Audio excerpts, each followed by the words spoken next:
2 Kings 11. And when Athaliah, the mother of Ahaziah, saw that her son was dead, she arose and destroyed all the seed royal.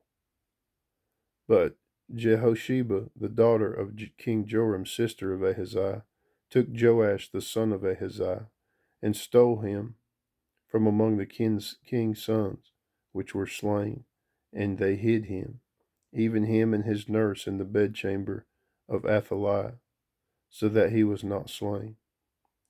And he was with her hid in the house of the Lord 6 years, and Athaliah did reign over the land.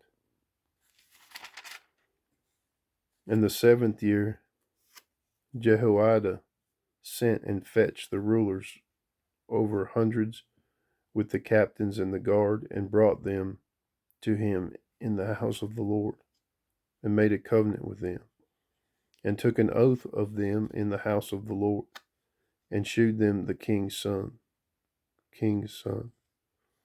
And he commanded them, saying, This is the thing that ye shall do.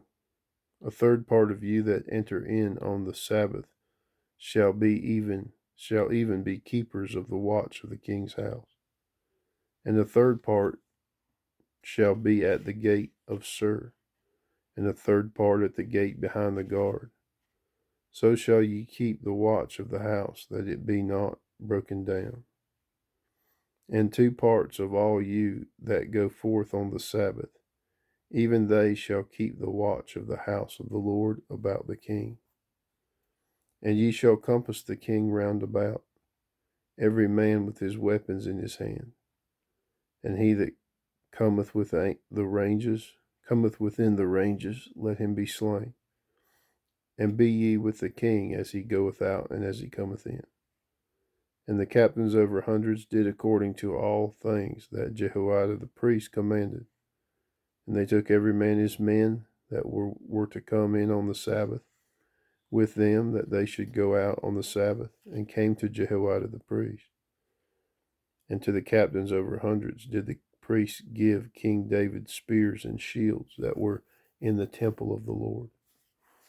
And the guard stood every man with his weapons in his hand, round about the king, from the right corner of the temple to the left corner of the temple, along by the altar and the temple.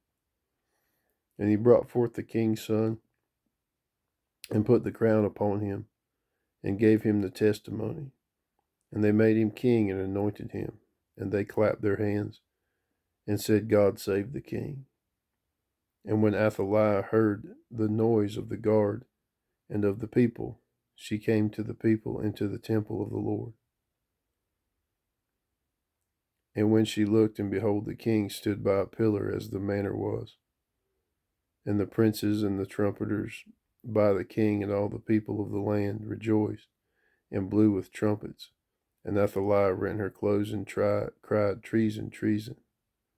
But Jehoiada the priest commanded the captains of the hundreds, the officers of the host, and said unto them, Have her forth without the ranges, and him that followeth her kill with the sword. For the priest had said, Let her not be slain in the house of the Lord. And they laid hands on her, and she went by the way by the which the horses came into the king's house, and there was she slain. And Jehoiada made a covenant between the Lord and the king and the people, that they should be the Lord's people, between the king also and the people. And all the people of the land went into the house of Baal, and brake it down. His altars and his images brake they in pieces thoroughly, and slew Mattan, the priest of Baal, before the altars. And the priest appointed officers over the house of the Lord. And he took the rulers over hundreds, and the captains, and the guard, and all the people of the land. And they brought down the king from the house of the Lord, and came by the way of the gate of the guard to the king's house. And he sat on the throne of the kings. And all the people of the land rejoiced, and the city was in quiet. And they slew Athaliah with the sword beside the king's house. 7 years old was Jehoash when he began to reign.